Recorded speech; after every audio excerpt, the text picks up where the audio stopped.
Hello, everyone, and welcome to another exciting episode of The Aftermath. My name is Ian, and as always, I'm joined by Dylan. And then did we mention this at the end of last episode? We were going to watch this with Maya, and it's going to be whole. We either mentioned this or Ferngully. You're right. Regardless, I think we mentioned at the tail end of last episode that we were going to watch another episode with Maya. Right. Another show with Maya. She's back. So she's back. Hi. Hello. What's up? I love having you here. A little more gusto in it that time. Yeah, you know. I think I really felt it from her this time.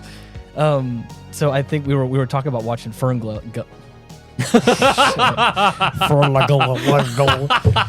gonna watch Ferngully. Ferngully. Yeah, you know. And but then as we sat here, and we're talking about what we're gonna watch, Dylan was like, "Was it Ferngully or was it The Secret of NIMH?" Right. And then of course Maya jumped up out I'm pretty sure the fucking couch. I'm pretty sure rats. I think she pogged. She was like, "Secret of NIMH, hell yeah!" Oh yeah. Oh, I'm sorry. I know, but I mean that as like a. She was excited about it, and I was like, "Well, I mean, I'm down to. I've never watched either one of them, and I'm down to watch. He's just here for the ride. I'm just here for the ride." And she was like, "Let's definitely watch Secret of NIMH." And I was like, "I've never seen it. I'm interested." And she's like, "You're about to find out." And I was like, "Okay, yeah. I believe you." Fucking love Never this movie. doubted you for a second. I think I may have seen like trailers for this movie because like there's like scenes in this that I think I vaguely remember. Yeah. But like not like the storyline associated with it. So I mean, but you know, this is a movie from 1982, Right? And it's probably on every form of VHS and DVD around me as I was growing up. So you know, probably impossible for me to. There are more than a few old school adverts for movies that are burned into my memory because of the VHSs they were on. The sound effect on like the VHS or like coming to DVD. Right. This is a certified hood classic. Yeah, dude. That's so funny. There's a whole bunch of those that same. I feel like if I heard the trailer for it, the advertisement, I probably could recite it word for word. I remember for damn near every Disney movie we had on VHS, there was always that one talking about the computer games that they had.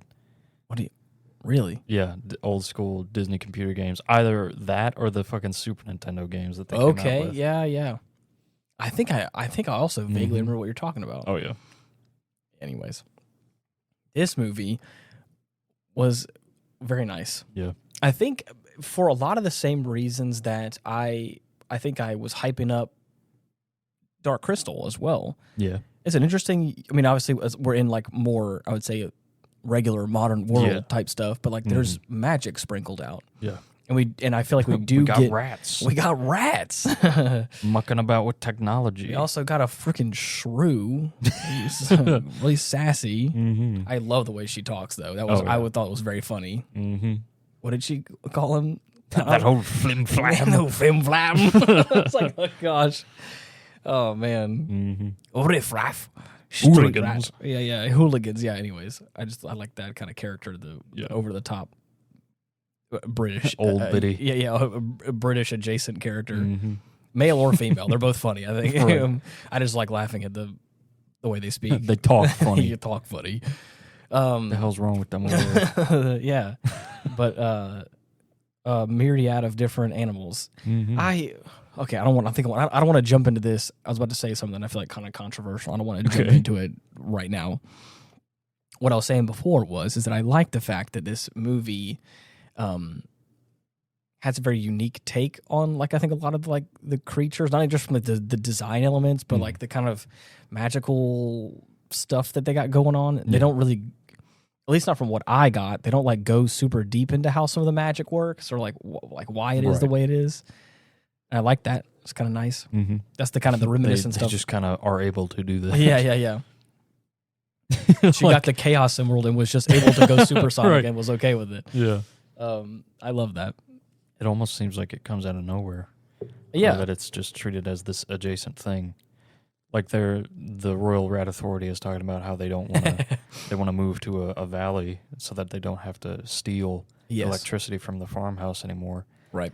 And then you also have Nicodemus chilling out in his fucking By the way, underground warlock chamber. there's a handful of names from the Bible that I really like. Oh yeah. And Nicodemus is one of them. I just think it's a cool sounding name. And the second his name was inscribed on the page, I was like, There's yo, no fucking way. the high priest Nicodemus Reincarnated as a rat. the teacher of teachers. that was his actual name in the Bible. I was like, that's crazy. I was like, that's so. I was like, I just love that. That was.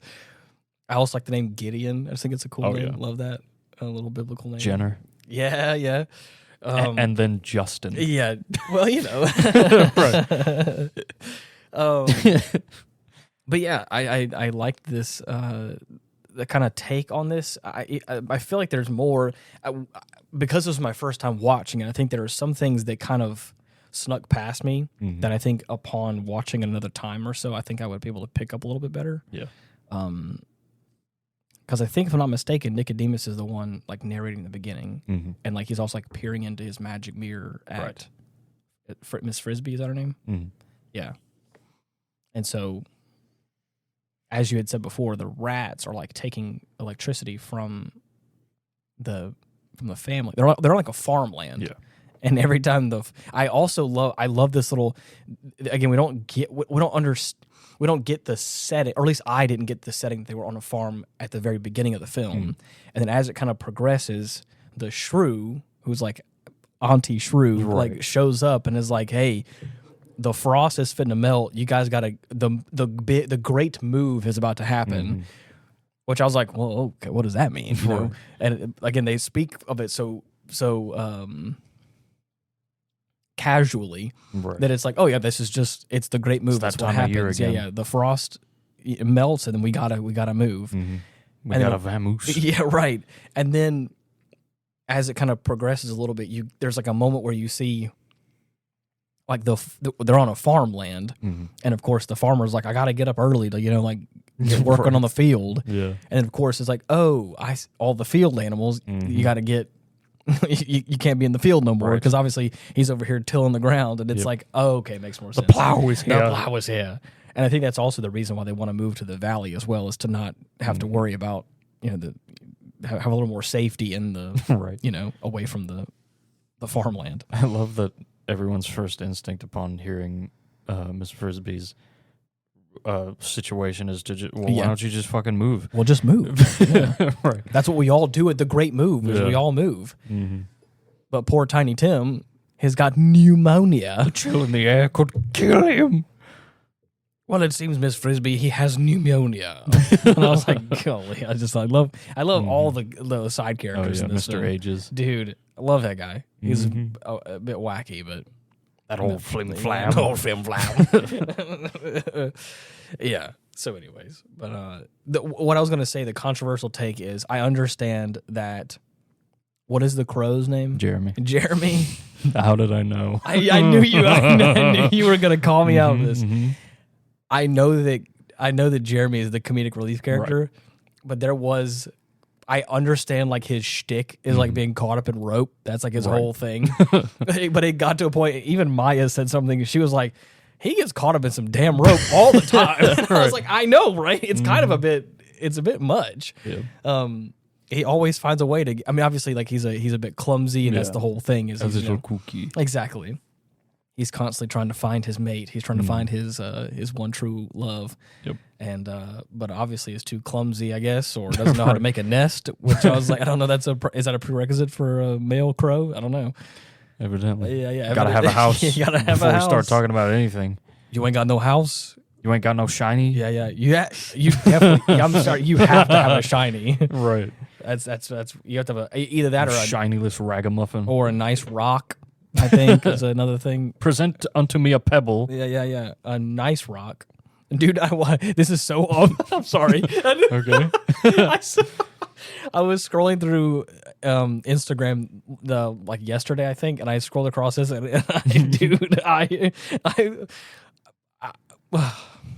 it was a beautiful image. It was like a family of otters. It was the mother otter holding up their newborn child. Yeah. To like the window of of like the caretakers of like this exhibit or whatever. Yeah. So like it was a newborn baby, and the mother is holding its child, like kind of splaying its arms out as if it's an offering, Right. And then of course, and then the father, the father otter is holding a perfectly smooth rock and is holding it up as well. And of course the comment section was like, of course the mother is proud of her son, and he's proud of his rock. And then all the replies were like, nah, this man is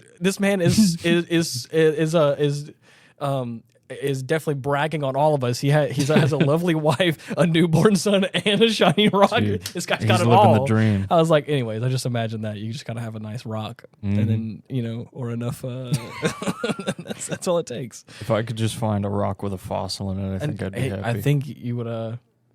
Okay. That's just the whole movie. Yeah. Maya pulled up the poster for Pebble Penguins, and I believe that's another one that I think I've seen. I think I've seen trailers for, but I don't think I've ever seen the full movie for. Yeah. But anyways, so Maya, who is your favorite character? Microphone's noisy. Damn. Probably Miss Frisbee. Yeah. Yeah. Hard to beat, honestly. She has a very nice demeanor. Mm-hmm. Like the animation that they did for her, like with her kind of cape that she always has, the show, and like the movements that she does is always like kind of like reserved and stuff like that. Mm-hmm. But then also, especially towards the end of the film, the facial expressions that they get across. I was baffled the amount of especially like whenever we're kind of jumping to the end here. Whenever like the whole cinder block thing is like falling in, and she's like having like what looks like a real panic attack. Again, all of my children are about to die. Exactly, it's like that realization, and then her eyes get real, or like get small but real big, and she's like hyperventilating and like kind of panicking. And I was like, man, for an animated film, like I was like, there's so much emotion being conveyed, no words, but it's like I was feeling every bit of it. That's what I like about most of the Don Bluth fix. Is that all of the characters are super expressive. So cool. The motherfucker just has a way with like motion as far as like actual animation goes. It's crazy. But I mean, and I'm not meaning that like towards just her character either. Like even like the big owl character that we saw, him like being all the upside down. owl. Yeah, the great owl, and how he rotates around. He's just this like big figure, and he whenever he goes to walk away, and he has like almost like has like a limp as he's like walking, and then takes off. I don't just like you said, the movement and all the characters felt unique and kind of quirky in their own way. So the first time we meet Aunt Shrew, she's all like bundled up, and she's all stiff and straight up buries one of the children in her scarf. Yeah. So anyways. But yeah, even the children have like, I mean, I think all the mice characters feel like cute in their like appearance. Yeah. Especially all like the children characters, they all feel like uniquely different, but all just have like these big eyes and this like cute face, and you're just like, oh my gosh, like this is so. My three dopey little mouses. Yeah, exactly. I'd fight for them. I'd go to war for that for a family. Come on. But yeah, so that's and then of course like we talked about a second ago, we got. His name is Timmy, right? Yeah, Timothy. Timothy. Okay, well, I'm sorry. I jokingly called him Tiny Tim. Right. Obviously, I mean, you might as well. He's got pneumonia. He's got a foot in the grave already. And I'm guessing by the end of the film, he's not technically better because he's still like better. He's in under solitary house confinement. Arrest. Let me out, Mom! And he's like in this like glass dome next to the window. And quiet, you. Stay in your chambers. Back to your hovel. With the rest of the lepers. Dude, first of all, I know this is 1982, and they could get away with a lot more back then. Yeah. But we got a dam. We got a dam in a kids movie, and I was like, the dam counter was positive. Well, and first of all, I was like, it felt natural in the moment where I was like, oh yeah, and then I thought about it, and I was like, this is a kids movie, and of course, right. Or what was that guy's name? Justin. Justin. Justin's like, damn, and I was like, shit. Yeah, right. Yeah, that was interesting as well. And then I'm saying that because once we start getting towards the climax of this film, oh yeah, wow, it picks up. And they don't. We got political intrigue. Yes. Between the rats. We got we got. What did you consider that, regicide, or would you consider that not a coup? A coup. Okay. Yeah. Yeah, definitely a coup. And then not only that, but they also end up sword fighting. Yeah. They straight up just it's insane, the disparity between like how advanced the rats are Yes. compared to like everybody else. Yes. Which I thought was funny because everybody touts rats as like one of the more intelligent little miscreants that we have. Right. So I guess in that sense it makes a bit of sense that they'd have a bit of a leg up on everybody else. Yeah. Not only from the injections, but just in general. Yes. But man, the straight up city they have underneath the farmland is special. crazy.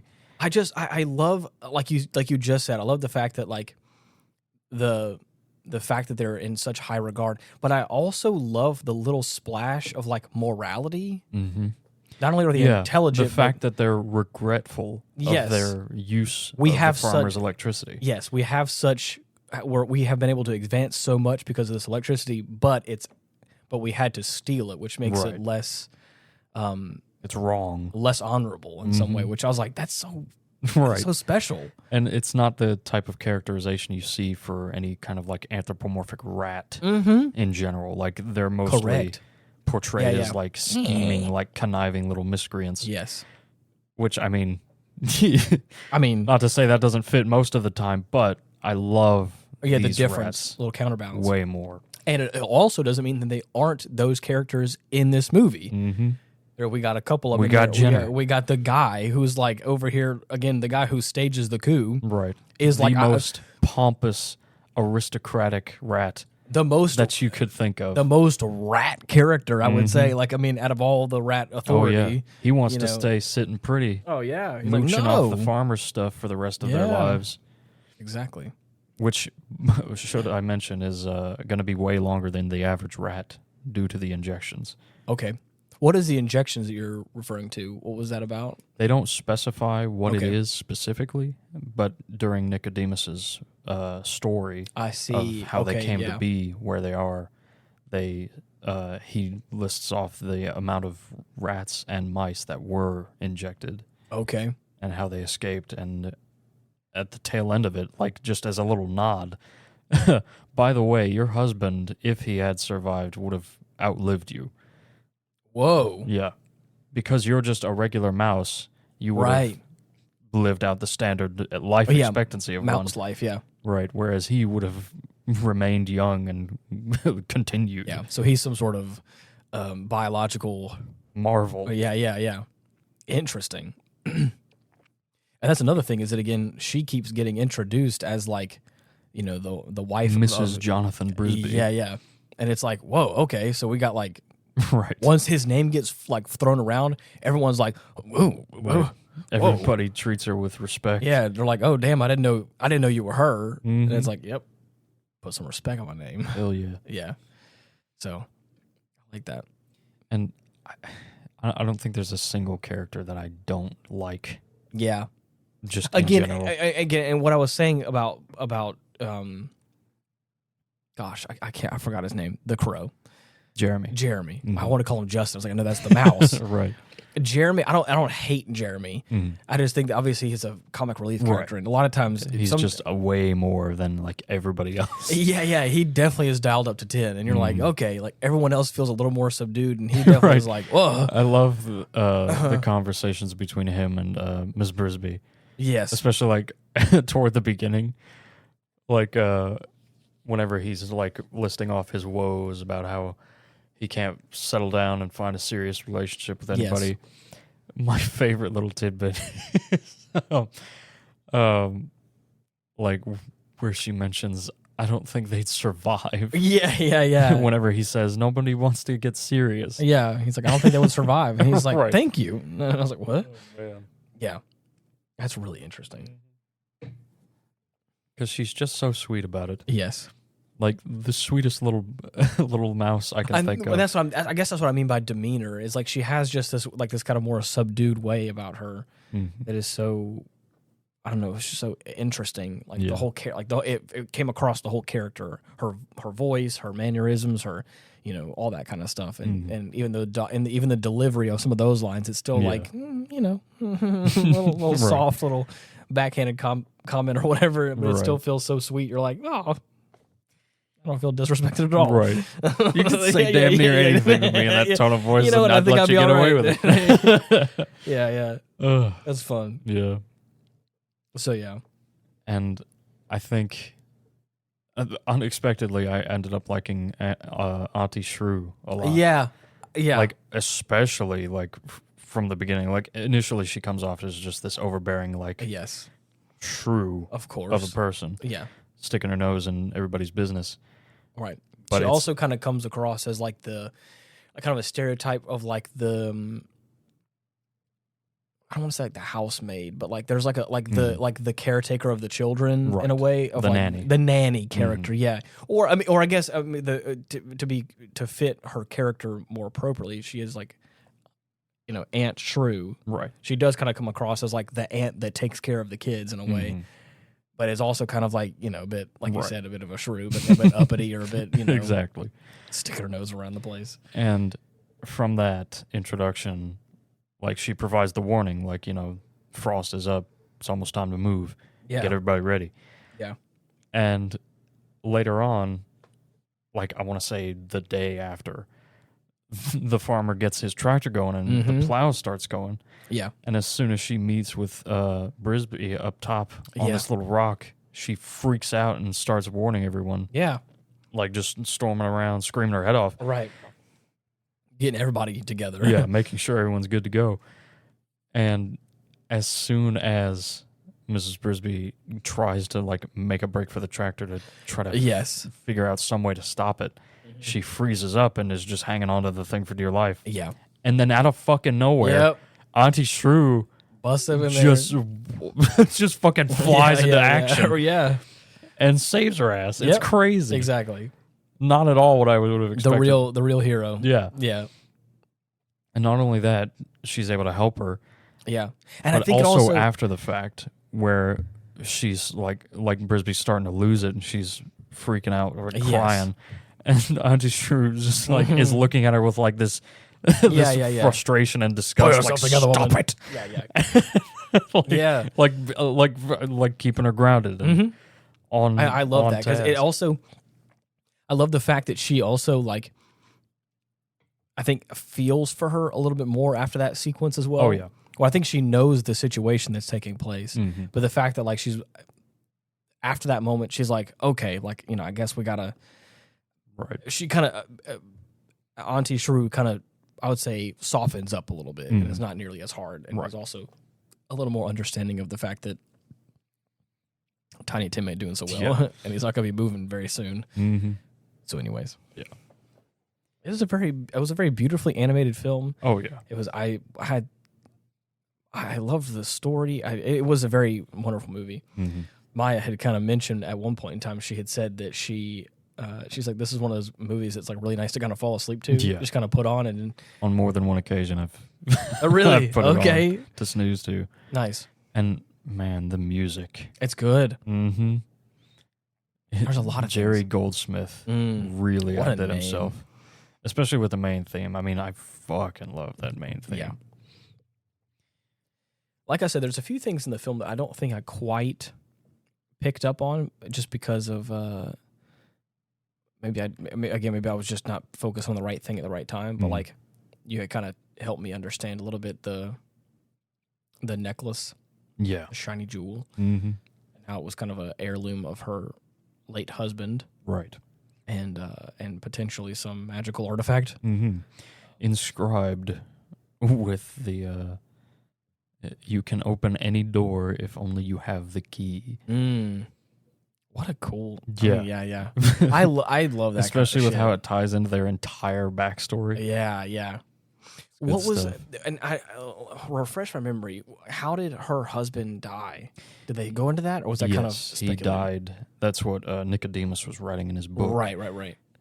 Is that he died drugging the farmer's cat. What? Mm-hmm. Whoa. In order to I guess. make some sort of scheme like possible for the rats, whatever they were trying to do. I see. So he helped the rats. What was it? He helped them escape, or Right. he helped them escape first, Mm-hmm. and then after he was one of the only other surviving mice, Yeah. in addition to Mr. Aegis, he continued to help them develop their community. Wow, dude. Yeah. What a guy. Mm-hmm. Yeah, No wonder everybody puts so much Yeah, respect dude. on that name. yeah. You wouldn't be standing here today if it wasn't for him. Right. Dude, I also, again, like going back to the kind of the climax of the film, like we were talking about with the swords and stuff. Like you said, again, with the juxtaposition of being such a advanced, quote unquote, civilization for a bunch of rats, and of course we're having this like sword fight. The Right. coup is like they're trying to get the cinder block house that like, that Brisby's like children are in, and trying to like get it out of like the area. Right. By like an advanced pulley system, which is Yeah. crazy. Straight up levers and shit. Yeah. And then, of course, what was the bad guy's name? Jenner. Jenner. And then, like, what I would say is like his like co-conspirator, kind of, not really. Little cohort he Yeah, roped a little into. cohort. Right, because I'm assuming the only reason he approached him at all was because he was initially against the idea of helping the Brisby family. Yeah. So he was like, okay, this is my guy. Yeah. There's anyone I can Even though convince he's to do not this. really. Right. So that's the thing, is that like at this point he's like, the coup is to slash the ropes when the cinder block is above Nicodemus, Mm-hmm. which Nicodemus is obviously like the leader of the rats right Right. now. Which I also love the fact that like these like super wise like bigger than life Yeah. characters have like just Glowing eyes. yellow eyes.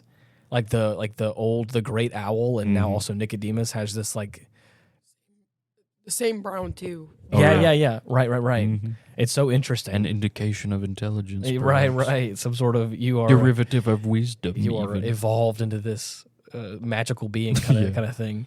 But Watch me float this box. yeah. Right. But she there's a moment whenever they got the thing over it, and he's like, we're gonna slash the rope, and it's gonna. And this poor bastard, He's like, had cold I feet can't. the whole time. He's like, I can't do that. Like even like with their initial like planning phase, he's like, Jenna, you can't kill Nicodemus. yeah, you can't do this, my man. Right. It's like, Yeah. oh, don't worry, I won't kill him. It'll be an accident. Mm-hmm. Right. And then, of course, as they get closer to the moment, he's like, "No, cut can't the do ropes." And he's like, "Nah, man, I can't do that shit." Pushes him out the way and just starts slashing the ropes like crazy. Yeah. And then, unfortunately, It does the trick. does the trick. And then, we got a an internal shot of the house as it's being like tumbled around, Yeah. and they're like, "Oh shit!" Oh, man. all the stuff being knocked around. Poor kids. Yeah, they're trying No their wonder best. Timmy's still in bed. Yeah, I saw he's still alive. It's crazy. My man's got rattled around. He's got pneumonia and internal bleeding. Yeah. He's I don't think he's gonna make it. This ending's gonna be all right. Some herbal soup ain't gonna do the trick. for that Yeah. Chicken noodle soup is gonna be fine. one. Brain bleed. Yeah. Go away. Yeah. I got the magic rock. I can make it happen. But yeah, so it ends up ending Nicodemus, unfortunately, which is real sad. And then he tries to like step up and be like, "Well, I guess Right. we have to go back to our home in the rose bush. We'll go to the valley one day, but not today. But not today." And they're then like, that would have been it if Brisby Yeah. hadn't escaped from the farmhouse. "Oh yeah," she comes busting out and she's like, "Ah." Yeah. Gets everybody warned that Nim is on the way. Yeah. The men from Nim. Yeah. Oh. So how does Nim play into this? So they were the organization that had experimented on these rats and mice, as well as like a Okay. myriad of other animals. Or like And pest then- control? I wouldn't say that. Okay. Like it seems to be strictly like animal experimentation. Really? Yeah. Okay. At least going by what Nicodemus says. Right. So yeah, they've been scouring the globe Yeah. or just the local area trying to find out where these rats have gone because they were smart enough to escape Yeah. on their own. Crazy. That's already like a big fucking ding ding ding. Yeah. For these guys. You just peel back the earth, and all of a sudden you just have like this whole civilization. Right. I found them. The Royal Rat Authority. The antechamber with the friggin' the whole the courtroom. Yeah, exactly. I fucking love the architecture of Dude, this place, man. so cool. It's amazing. Yeah. Just walking into that whole meeting, like Super of them cool. trying to figure out what to do. Yeah. One of my favorite parts, for sure. I love a well-designed like council room. Mm-hmm. Especially like with imposing figures that Oh, are all yeah. like in these like super tall chairs. Yeah. That are all like looming down at this one center area. We are important. Exactly. The area. Yeah, exactly. You walk in and you have to look up going, "Oh, please. I Right. need help. I beg of thee. I beg of thee. Assist me in the moving of my home. I beseech thee, council." Right. Yeah. So yeah. It's always one of those things that sounds cool, and at one point was cool in real history, I'm sure, but just fucking sucks now. It feels 100%. like I feel like I should look forward to jury duty Yeah, because of what it is, but You're right. I But don't Nah. because it just doesn't have that flair to it. Right. Everything's too clinical. Mm-hmm. Sucked all the fun out of it. But in that fight sequence I was talking about, as things start getting hyped up, the thing that surprised me was like, obviously there's a couple of like scenes where like our main character Brisby gets cut and shit like that. But They don't shy away from blood. I know, and which I mean, I think I may have seen something like that in a kids movie before, but like. The part that got me was at this fight sequence. Oh yeah, They had a point in time where, like, at one point in time, someone gets like cut. Our boy Justin gets cut in the arm, and he's like, and he's like, his sleeves all ripped up. And then, of course, the other guy that we were talking about, his accomplice. I don't think he was named. Maybe not. He probably least I don't was, think but maybe so. not spoken of. Yeah. Anyways, regardless, Hanner. What was the bad guy's name? Jenner. Jenner. Jenner, I mean, just turns around and slashes that guy in the gut. And he's Across like, the chest. And I was like, oh, no.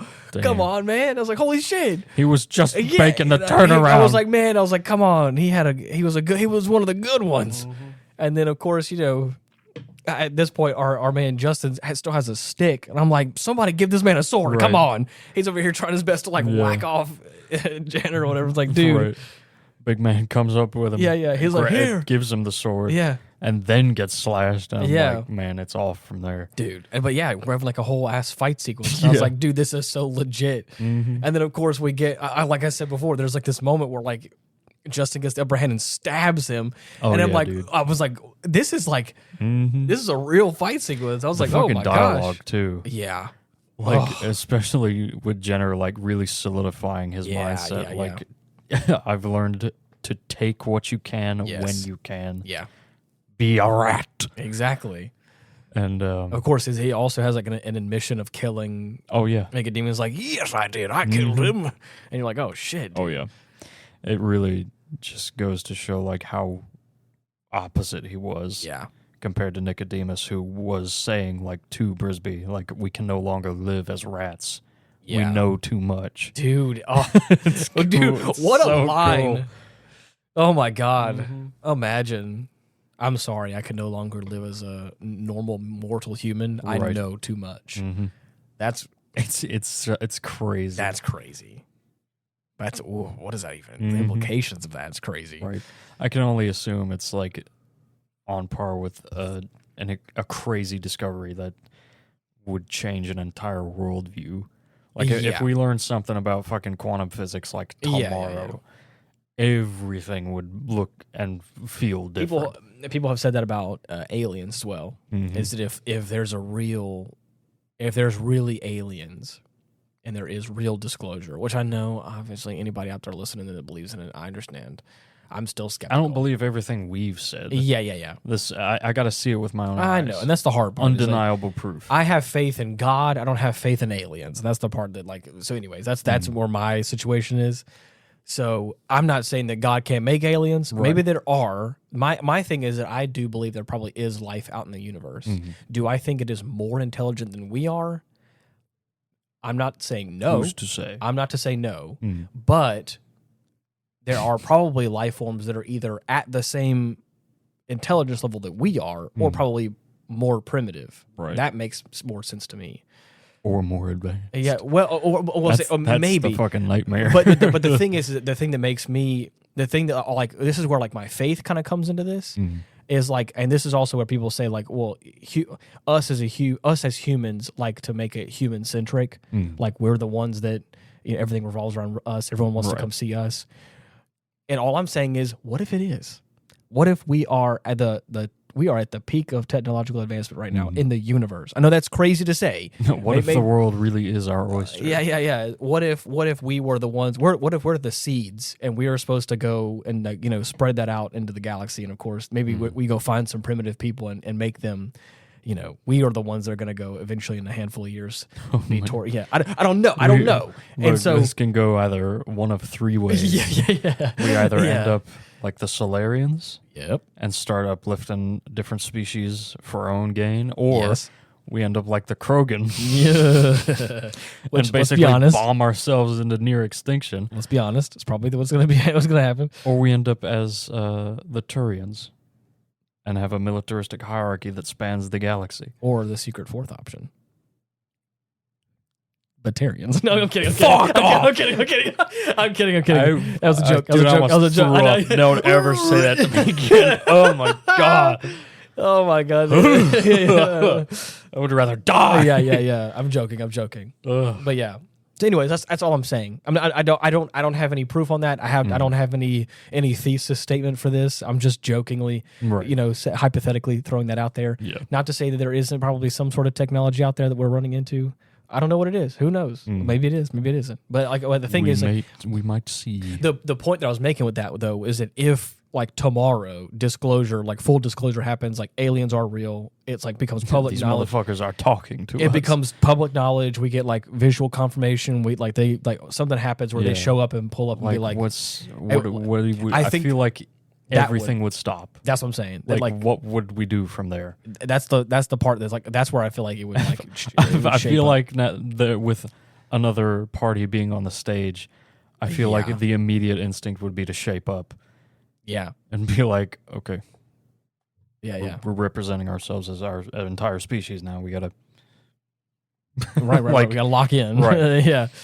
Gotta be we gotta be as prim and proper as possible. But for a fact there's gonna be someone who's gonna of course. Of course. Anyways. Which is why I'm hoping they're hostile. God, I hope they're hostile. Dylan's like, please blow me up, dude. Like either damn. Because I feel like as we are right now, you can't appeal to a general sense of dignity. No, dude. Because not the entire race of humanity does not share in that sense of self-respect, I feel. At least, like, if we were presented with some sort of extraterrestrial race of people. Yes. But, man, if they're here to play ball, all bets are off, damn, man. dude. I'm humanity first. Yeah. I'm xenophobic. Full on. Yeah. I'm xenocidal. Yeah. Burn the heritage. Galaxy is ours. Kill the mutant. Mm-hmm. Dude, that's crazy. Well, that's also true. I agree. Right. All it takes is one little misstep, and I'm like, okay. Mm-hmm. All I'm saying is, if it ends up like the first contact war with the Turians, man. Dude, the funny thing is, like, oh man, I don't think it is too far out of the realm of possibility to like just upgrade the patriotic pride for America and just crank that up to Earth. Oh yeah. The step is, I don't think, that far. It wouldn't take much. It wouldn't take much. I'm thinking of it now, and I'm looking at that leap, and I don't think it's that big of a leap for me. No. Either because it's the unifying factor. Yeah. It is a problem so We've talked about this, yes. Oh, yeah. So threatening and vast in scale that everything else is minuscule by comparison. Yeah. And cannot be dealt with. My beef with you means nothing whenever there's that thing over there trying to shoot at us. Either we kill each other and they win, or we kill them and we win. And we win.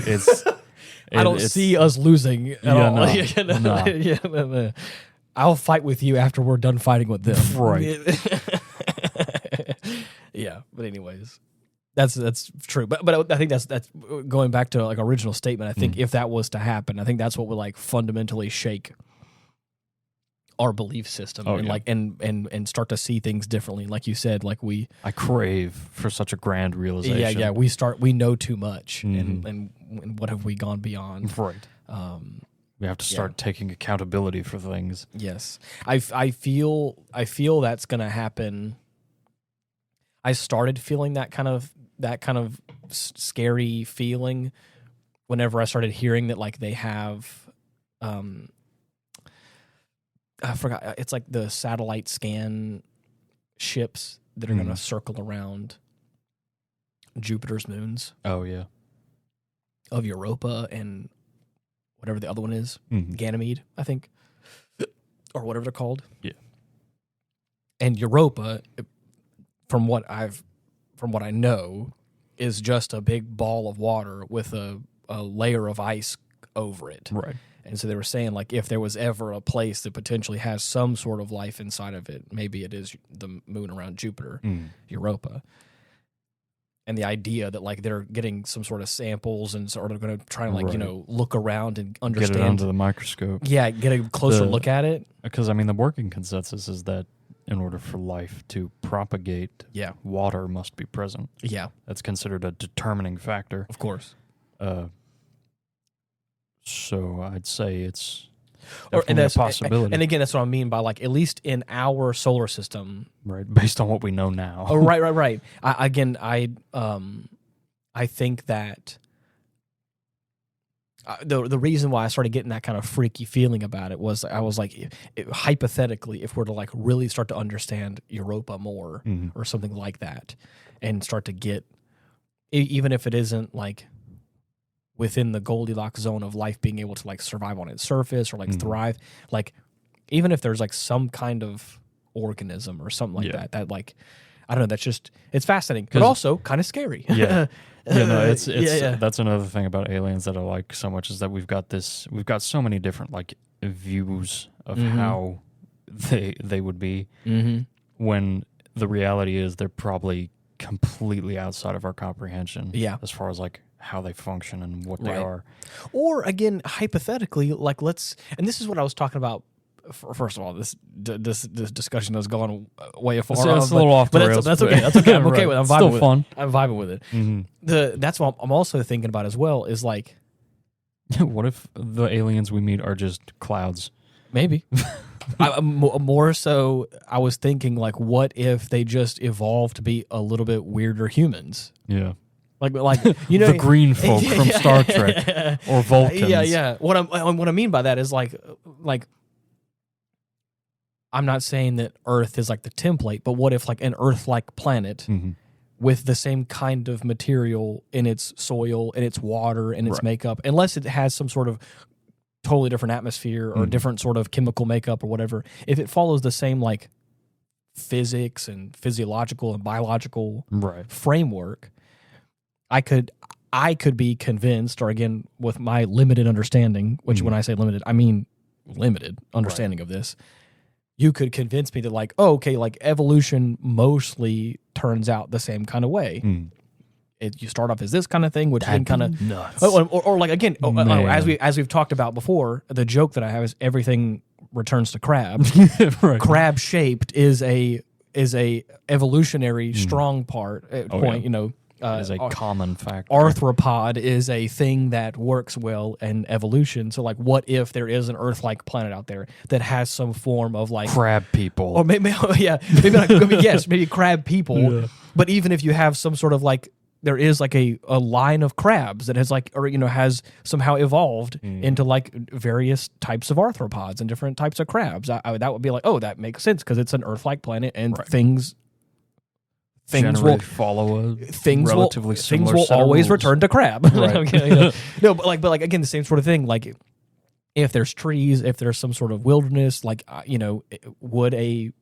is a primate a potential outcome of that or some sort of figure of that? Right. And then who's to say that again? And here Neanderthals didn't make it, but who's to say that there's some race of human with more Neanderthal type DNA. I don't know. Right. Like hypothetically. So again, we see an alien and it's like, oh, this person's an alien. But they look kind of but they're not. I mean, unless is there a way that like evolution in this like is there a way? I know we like the symmetry of like two on each side of us as far as like nostrils, ears, eyes. It's a pretty pretty consecutive thing throughout most creatures in the animal kingdom, roughly speaking. Right. Is that just like a default thing? Is that on purpose? Is that a default thing that kind of happens, right. Or is that something like again? Would this alien human somehow evolve to have a third eye for some reason? Or it's so cool. I don't know. So it's like it's insane to think about because I don't feel like people mention it enough because we're still able to distinguish different creatures because of how like radically different they are from us. Right. Either by way of intelligence or just how they look. Yeah. But the basic through line that you will find in damn near every living creature on this planet is that there's always two either eyes. Yeah. Right. It's an interesting that's what I was saying. Is like about. Is that because there was that's like just a basic building block for our planet. Yeah. And that's what I mean like that. It's like is there shit like that it feels like a default for Earth, but is that like a default for creatures developing in a Earth-like atmosphere at the Goldilocks zone from a star? You know what I mean? Like that's the kind of shit I'm talking about. Is there some kind of shit I wish I could find out in my lifetime? Is there a universal constant for like evolution? Like yes, everything will divert in its own way, but like there are some things that like will pretty generally stick to normal or quote unquote normal. All of what works. Like I said, I'm obviously I'm hypothesizing. None of this. Right. I have no. I'm just shooting the shit. There's no exactly. I have no idea what I'm talking about. There's probably someone. We're just saying shit. Yeah, I'm just saying. I'm out here saying. I'm out here talking game. words, man. Because the same kind of thing happens with speech. Like obviously there's been hundreds and thousands of languages, but like there are certain sounds and certain things that work well with the human mouth. Can almost hop the barrier. Right. We have a group of language called the Romance languages, which are all different and unique in their own way, but like all are kind of in the same... Keep to a similar cadence. Yeah. They all kind of come from the same area. They all evolved into its own thing. And I don't know, it's just that kind of stuff too, where it's like, yes, it would be crazy if life could thrive on a planet that is not Earth-like. But in my hypothetical I'm talking about is like if an alien or if some sort, again, quote unquote, if some sort of species is to be evolved and raised up on another Earth-like planet, is this form Homo sapien? Is this an inevitability of some kind? Or I don't know. Maybe not. Who knows? Is everything in the galaxy secretly a human? Exactly. Right.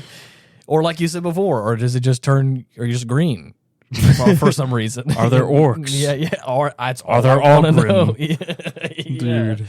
Yeah, imagine they have like a higher oxygen content on their world. And they're just bigger. They're just humans, higher but gravity. They're humans, but just 10 feet tall and just been big. That's crazy. It's like that's crazy. Because I think that's what they were. I think that's one of the hypotheses. I think for like why like the dinosaurs were as big as they were is like because of like innumerable it's like I think environmental it's like factors. Nitrate or in the plants or whatever, the bigger atmosphere or like more oxygen in the atmosphere, so it's like you have the ability to like grow bigger. I don't Carboniferous know. insects. Yeah, right. Dude. Whatever giants. Oh God, no, please. Yeah. That's the thing I'm worried about. Ooh. I don't want some sort of sentient bug creature. That's the only thing I don't want. Yeah. if some sort of bug guy starts showing up here, I'm sorry, but I'm blasting. Right. I don't Reminds like me of fucking Ender's Game. Yeah, dude. Oh, dude, The yeah. insectoids. It again, and you know, and this is, I mean, I hate to do this in this very intelligent conversation we're having to bring this up in Star Wars, but like I love in the Star Wars: The Old Republic, the MMO that I've played, like once upon a time, and I played a whole bunch of. You can go to Alderaan, which is like a quote like Earth-like planet kind of, and on Alderaan, they have these sentient or like hive mind, mostly intelligent ant people called Killiks.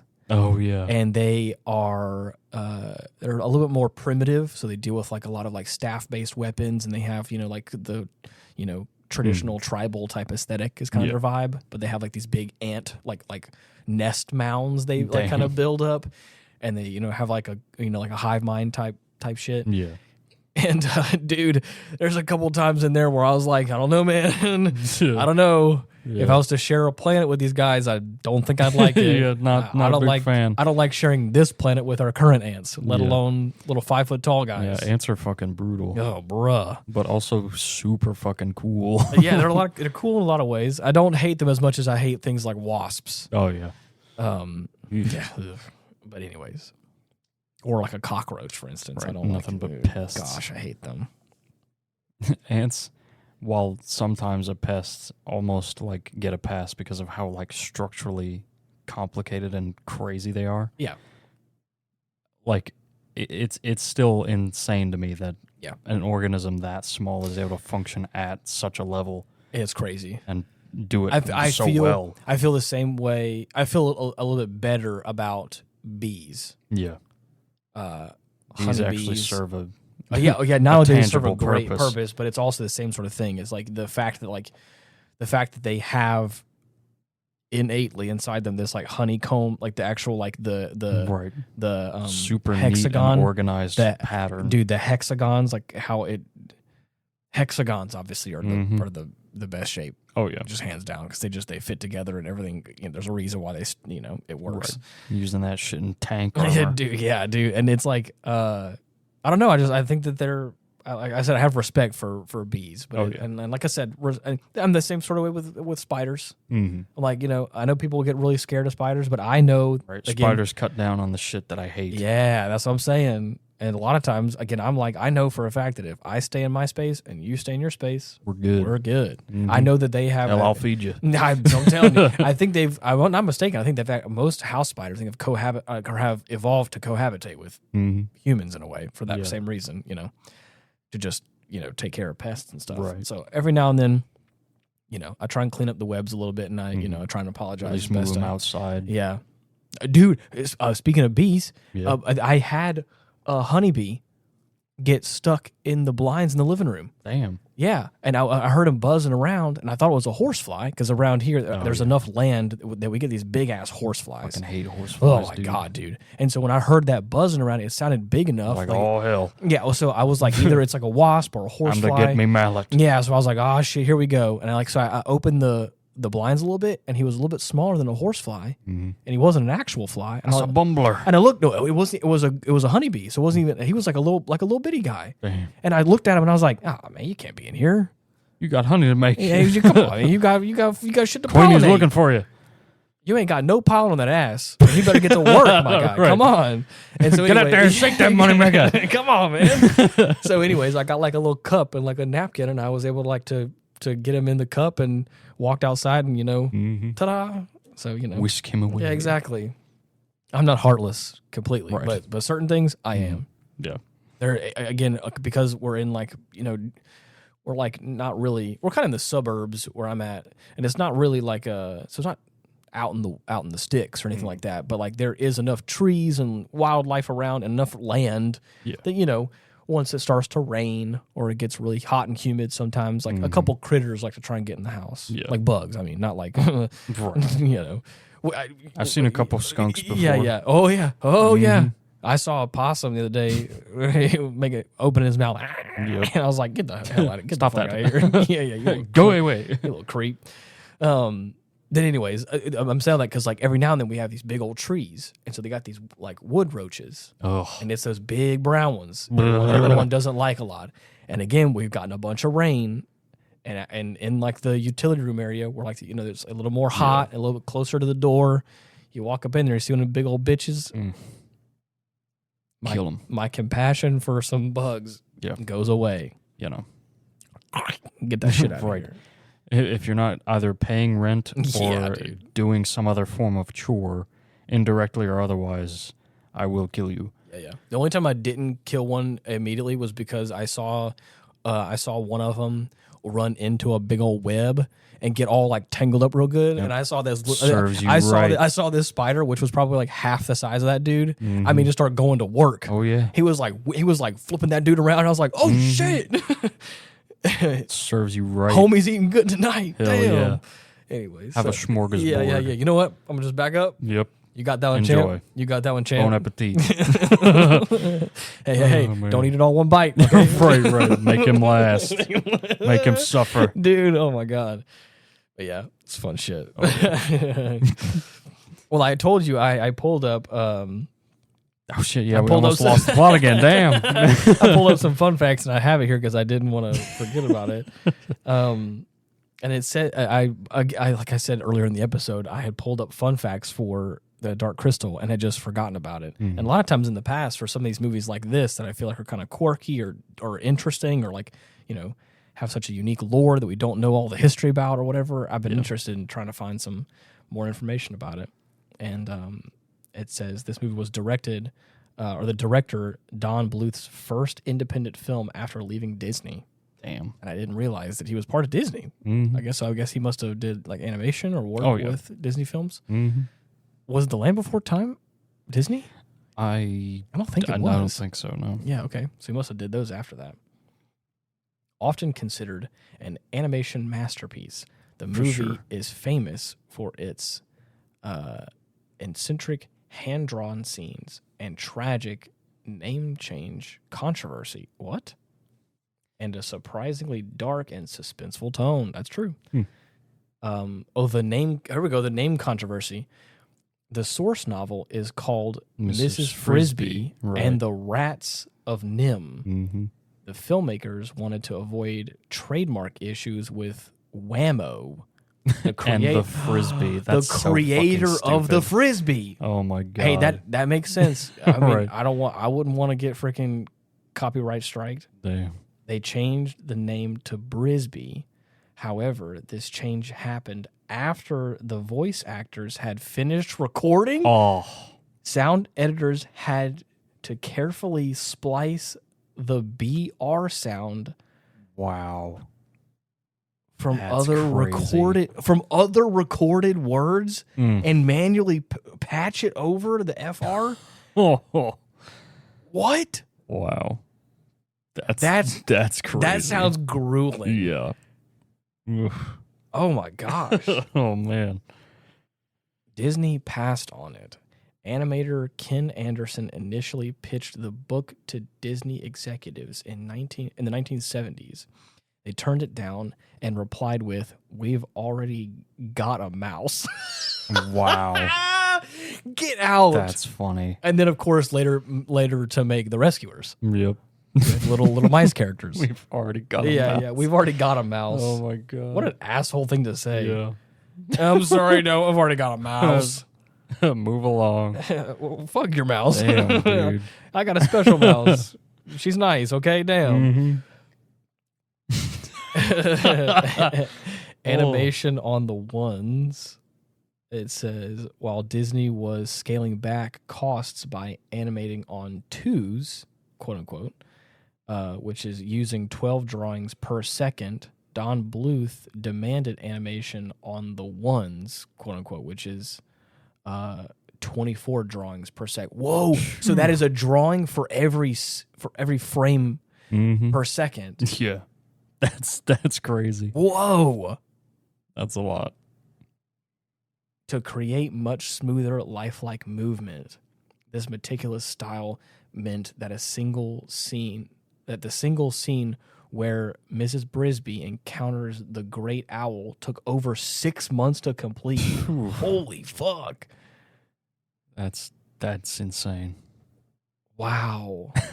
Well, real world acronym. NIMH stands for the National Institution of Mental Health, a real government research facility. In the story, the rats and mice are subjected to experiments that artificially increase their intelligence and lifespan.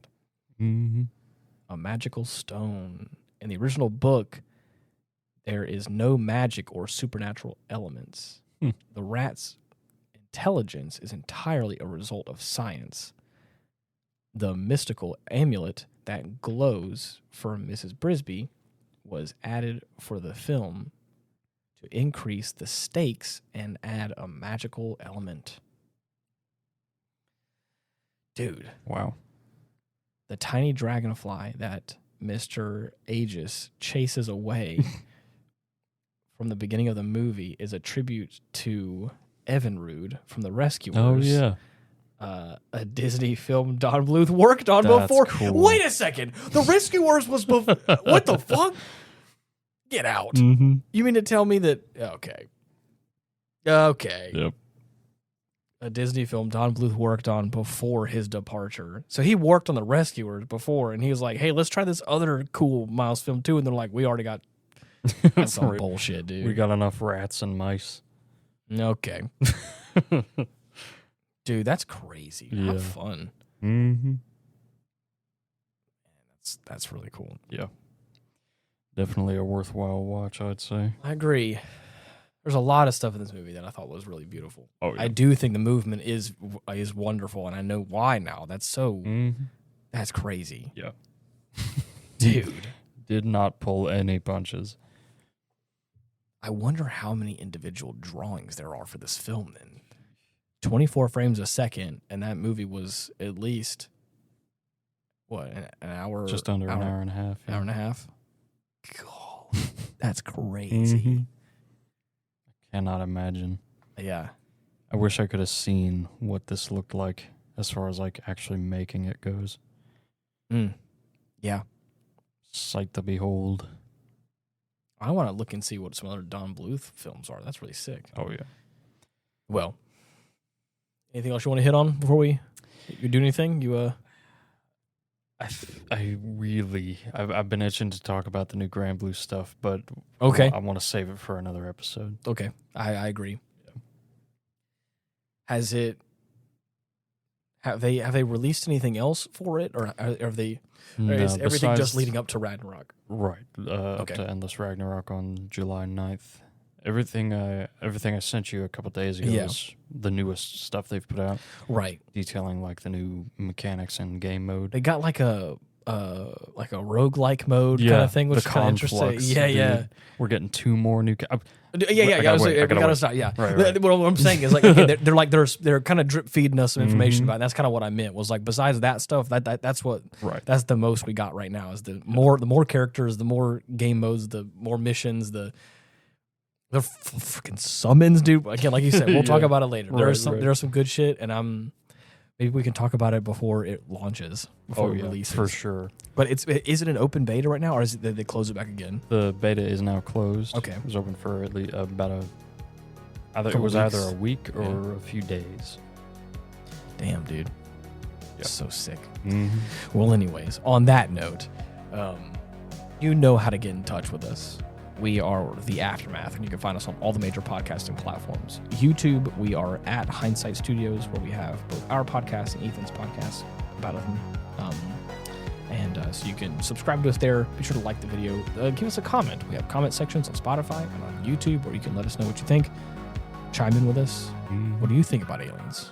Do you believe in them? Or rats? Do you believe in God? Do you believe in aliens? Or do you believe in the Rat Authority? Yeah. What is your opinions on the Royal Rat Authority? And we'd love to hear from you. And until next week, thank you so much for listening. See you. Bye-bye.